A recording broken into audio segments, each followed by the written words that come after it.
It's Sunday night, and this is Sports Final. Sports Final. With First Coast News Sports Director Chris Porter. Hello, my friends, and welcome to this special edition of Sports Final, our year in review show. I'm Chris Porter. I'm here in front of the Main Street Bridge in downtown Jacksonville. Folks, can you believe it? The 2024 year is coming to a close. As the First Coast Sports team, we've had the good fortune of being able to share some terrific stories. One of the biggest stories this year, that Stadium of the Future. NFL owners not that long ago unanimously approved the stadium that will cost a little more than $1 billion. Where in an exclusive interview, I sat down with Jacksonville Mayor Donna Deegan, where we talked about the Jaguars' past, present, and that Stadium of the Future. It's my pleasure to announce that the membership has selected Jacksonville as the 30th NFL club. We were sort of hearing things, but we weren't sure. And then I will never forget that thumbs up from Duron Cherry. You know, do we have the team with Duron? Yes. You know, and I mean, we all just exploded with glee and excitement and pride for our city. Jacksonville Mayor Donna Deegan can recall all too well the day the NFL awarded the River City an NFL team. The whole thing was just like, it was one of those surreal moments where you're thinking to yourself, did this really happen? Did this really happen? Even before the team was officially awarded to the city, many people doubted. You were here. What was that time like? Oh my gosh, it was so incredible because, you know, I'm born and raised here. Right. So I remember all the histrionics over the years, Colts fever and the whole thing, and the years and years of chasing the NFL team that nobody thought we were going to get. The one thing about Jacksonville that those of us who have been here forever absolutely recognize is we have a deep love for our city, and we are deeply insecure about our city. And so to see Jacksonville reach that brass ring in so many ways, and I know there's some disagreement over that for different people, but to me, that was just an enormous accomplishment and a can-do achievement for a city that very often would doubt itself. The early years were fantastic. Tom Coughlin, the coach, first coach in the franchise's history, had so much success. Could you talk to me about, what the early years were like and just how enthused this fan base is when our team is good? This city rallied around this team and still does. Still does. I mean, you hear all the grousing because that's what fans do. But at the end of the day, people love their Jaguars. And obviously back then we had a lot to cheer about. So it was magical going to those games and watching this team win. And I know we'll get back there again. Mayor Deegan also shared how having this team benefits the city in so many different ways. It brings so much to our city. Not only does it give us an opportunity to gather around something, to have community pride, no matter what side of town you're from or who you are, we can all rally around that team. But it gives us enormous business opportunities. When I first got here in 2009, we were in one of those lows where we were losing a lot. And I felt like every week I was in the A block. And for people who don't know TV terms, that's high in the show, talking about the team's going to move, the team's going to move, the team is going to move. How difficult was that for you as a fan? I never bought that for a second. You know, I just never thought the team was going to move. First of all, I have had great trust in the Weavers, and they had great trust in Shad Khan. Now 30 years later, the city of Jacksonville teamed up with Jaguars owner Shad Khan to build the Stadium of the Future, with NFL owners giving the final approval to get the deal into the end zone, guaranteeing the Jaguars will be here for the long haul. But I will tell you this, when we started off these negotiations with the Jaguars, there was something, and I want to say it was in Forbes, but somebody wrote a headline that said, you know, that there was no way that the city was ever going to come to terms with the Jaguars and they were going to move. And I said, okay, I'm saving that. I'm petty like that sometimes. Right, I get it. And this is Jacksonville's team. And I think, well, we know now that they'll be in Jacksonville for decades to come. And the renovations for that Stadium of the Future are set to begin in early 2025. From the Stadium of the Future to reaching your goals, you talk about the trials and tribulations you're sure to face, but live long enough and I can assure you there will be many. I sat down with a local man who went from being fired from one job to designing suits for pro athletes. So Matt was big on, he wanted a hue of navy. We knew that. Just by Sitting inside of Audacious by Arminius Patterson Jr., Jacksonville native, fashion designer, and entrepreneur, shares one of the custom suits he designed for Jaguars quarterback Mac Jones. Jones is one of several NFL players who turned to him for custom designed suits. Players like Jags tight end Evan Ingram and Indianapolis Colts quarterback Anthony Richardson. So basically, he kind of gave you the idea, and then you just work your magic. Yeah. Matt kind of gave us full range, man. He was open to some things, and so we went through a couple different drafts, but this was the final look, and he was very pleased with it. His love for fashion. Where did this start? It actually started on the edge of my mom's bed. She didn't put up the laundry very often. So I'm laying there and I'm feeling silks, I'm feeling, satin and different pillowcases, different textures, and I found myself falling in love with fashion. At the young, tender age of 5, but to appreciate where Arminius is now, you have to hear his journey. After years of working as an educator, he was let go, not once, but twice. Extremely difficult because you want to be the change you want to see. You want to make a direct impact on your community, and I felt like I was doing that. I came home and I cried on the couch. That same day, his wife told him this. She looked at me, she said, "Your season is up. You're trying to be a part of a system that you're not meant to be a part of. He has something greater for you." And I wholeheartedly believed it. And from that day, I didn't look back, I didn't second guess. So it was heartbreaking, man. It was embarrassing because I had prided myself on being that pillar in the community. But it also forced me to jump. When you were making that transition from education to full-time entrepreneur, what were some of the challenges you faced? You second guess yourself. You second guess your faith, if we're being transparent. You ask yourself why. You also go through a period of waiting and what you're doing while you wait. It was tough along that line because you're still trying to figure out, is this what he really has planned for me? So you can't see it, but that's when the faith kicks in.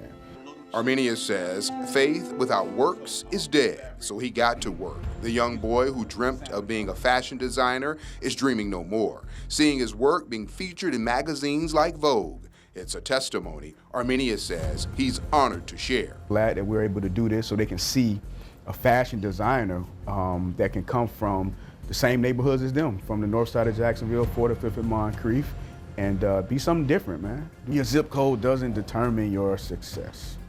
So you can be from wherever you want to be, man. You keep God first, and you work the plan, and then you continue to just plug at it every single day, man. Don't give up. Don't allow anyone to tell you what you can't do, and don't allow anybody to marginalize you and put you in a box. And I truly believe we're the best company because we don't stop. Your zip code does not determine your success. Some wise words from Arminius Patterson Jr.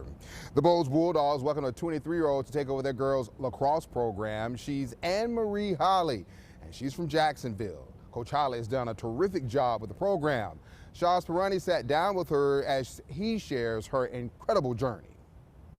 Live long enough and you're sure to find out life is filled with ups, downs, surprises, and sometimes disappointment. But battling through it all and believing you'll come out on the other side better is a choice, not a divine right. And at just 23 years old, the new Bolles girls lacrosse head coach has gone through her own treacherous journey. Anne-Marie Holly. It's a great day to have a day. Let's play hard, play fast, keep it simple, all right?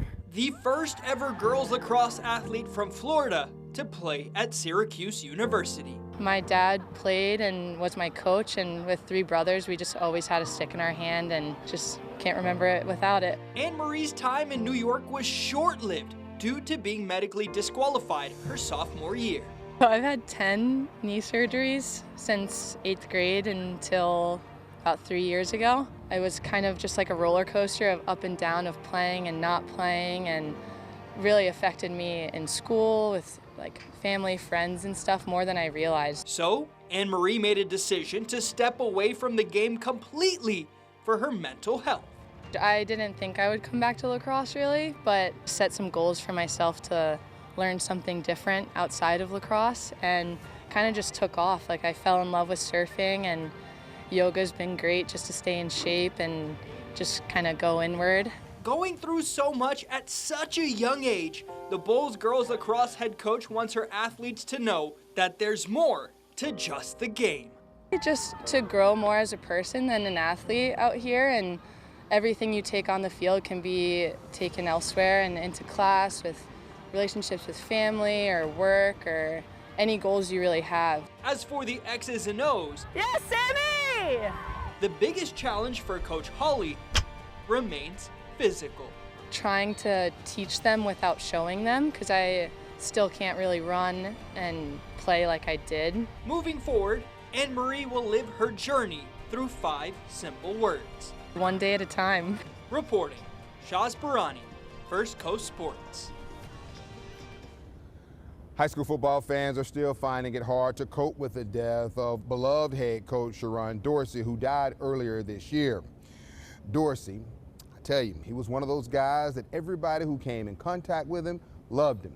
I had a chance to sit down with his childhood friend, Joe Mitchell, and Joe shares his last conversations and text messages with Dorsey. What's up, bro?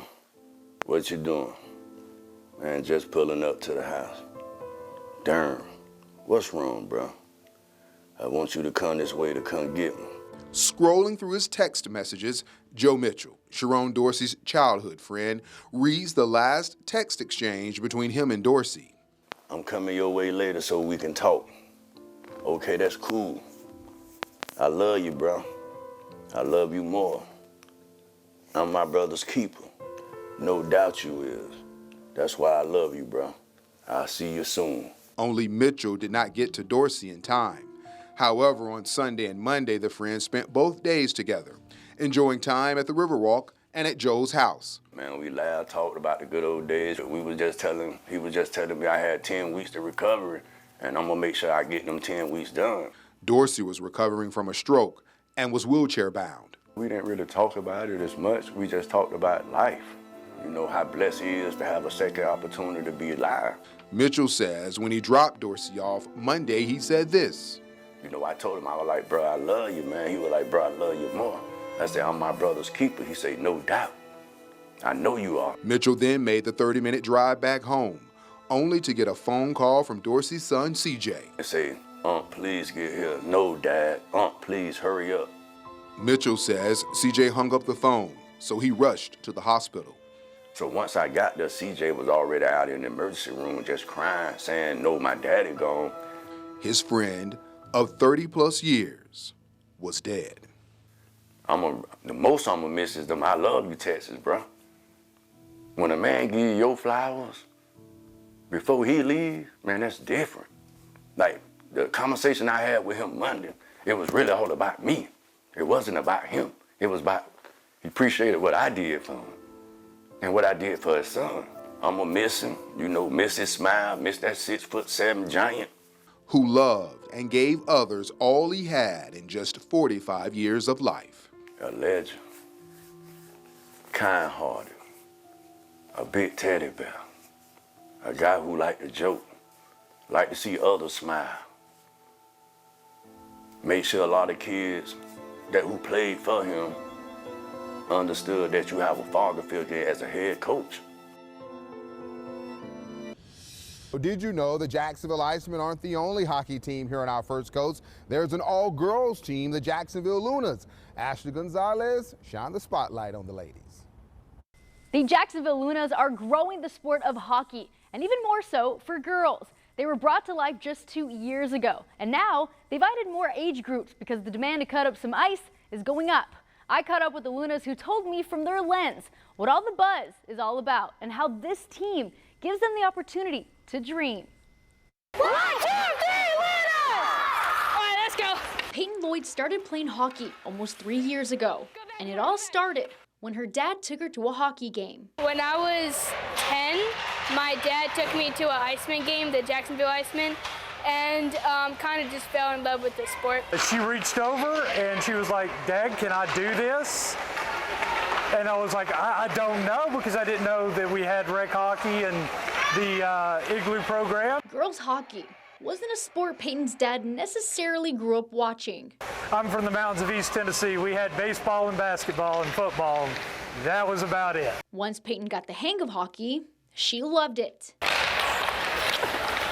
yeah, the skating, It's really fun, meeting new people, new friends, new teams. Peyton grew pretty good at the sport, good enough to uproot from Georgia, where the Lloyds were from, to Jacksonville. She's grown her hockey family here, and we actually moved down here to be closer to the rink. We went from having 2 teams with maybe not so full benches, or full squad, or full roster rather, to 3 teams now with full rosters. Following last season, the Luna's 12U team placed second in the Southern Girls Hockey League playoffs in its inaugural year. The Luna's spring training program will return in the spring of 2025. And besides the Lunas, there are other programs for both boys and girls to get involved through the Community First Igloo. Reporting, I'm Ashley Gonzalez, First Coast Sports. Right, the vision, make it plain is exactly what one local entrepreneur did. I had a chance to catch up with Chris Baldwin, who shares the power in the tongue. So this is the Keisha Cole. Oh! Yeah. So this shoot actually.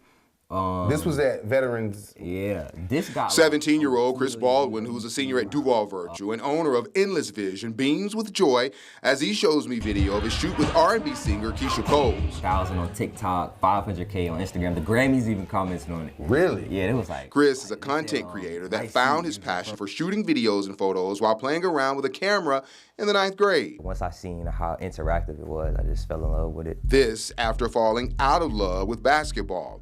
At the time, he was playing at Wolfson High School. My time with basketball, like I really loved it, but I just started to see more opportunities for myself to grow and learn with content creation and being around cameras and stuff like that. So I feel like God gave me basketball to learn how to overcome adversity and deal with people to help me in this field now. A profession that has allowed him to work with some well-known celebrities like Jacksonville native, comedian, actor, and designer Lou Duval, plus some Jaguars players. The Jaguars are dope. I love the organization and how they have welcomed me so far. It's an opportunity he spoke into existence, telling his dad this. Like my first time actually coming here to the stadium, I met Trevor Lawrence and Doug Peterson, and I told my dad, I was like, I'll be back. And he was like, what do you mean? I was like, yeah, I'll be back. Because I just had it like all in my head, like, all right, this is something I want to do, and I see myself there. On the sideline, shooting primetime games like the Big Cat Sunday night game against the Baltimore Ravens in 2023. I got to see Lamar Jackson and Evan Ingram like walk right past me. I got a pretty dope video of him there. And it was just a very surreal experience. His work caught the attention of Evan Ingram's mom. I actually networked with Evan Ingram's mother. Really? Yeah, so she loved the video. She was like she reposted it the first preseason game. She was like, throwback to one of my favorite moments from last season. I asked him, how is he able to be so poised while working with celebrities at such a young age? A lot of times when I'm with these higher profile clients or celebrities, I try to make it as human as possible because I understand that they're humans as well. Like, I don't want to be like, oh, can I get a picture, like 24/7? So I try to make it as personable as possible. A young man who had a vision and plan is now living out his dream while making sure to encourage other young people at the same time. To anybody out there that has a dream or a passion, I just want them to know that if it's in you, like, please just take it and go and fulfill that dream yourself. So I say, just keep pushing. Like, if you can dream it, you have a vision in your head, go for it. The Jacksonville 95ers inaugural season was a success. They won their division, but they were eliminated in the first round of the playoffs. Still GOOD good. Had an opportunity to catch up with one of the guards on the team who is chasing his dream of one day playing professional ball. He's a young man of many talents. So just to be able to be where I am today is a blessing by itself. 28-year-old Tevin Broyles is a humble, gifted, God-fearing young man who is easy to root for.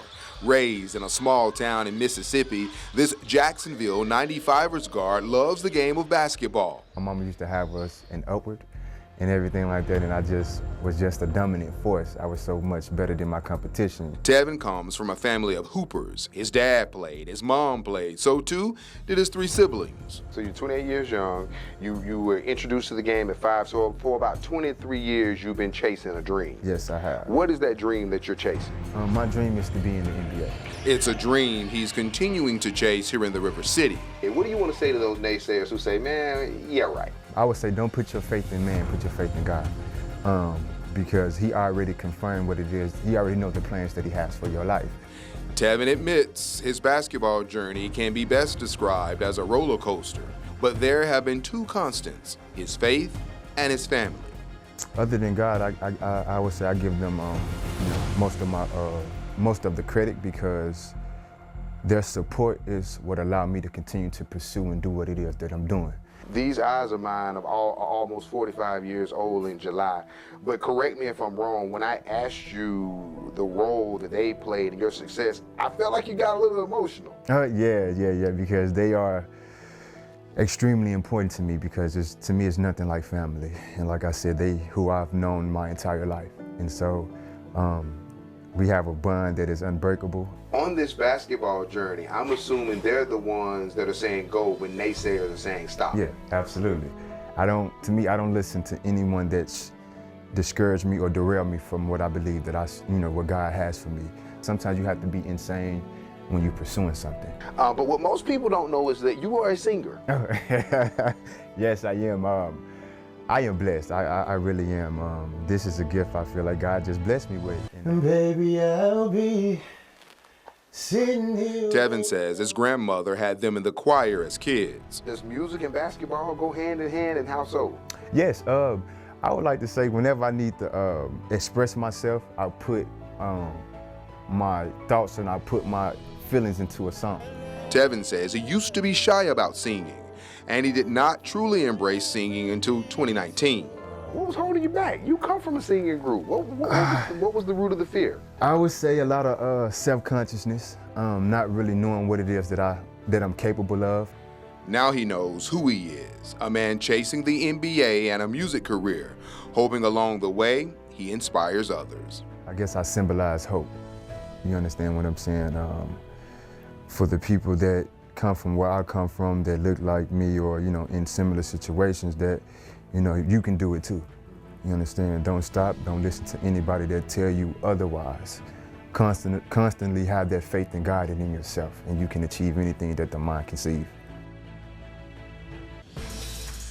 In 2024, we enjoyed sharing all of your terrific stories, and we plan to do the same in 2025. For all of us here at Sports Final, I'm Chris Porter. Good night.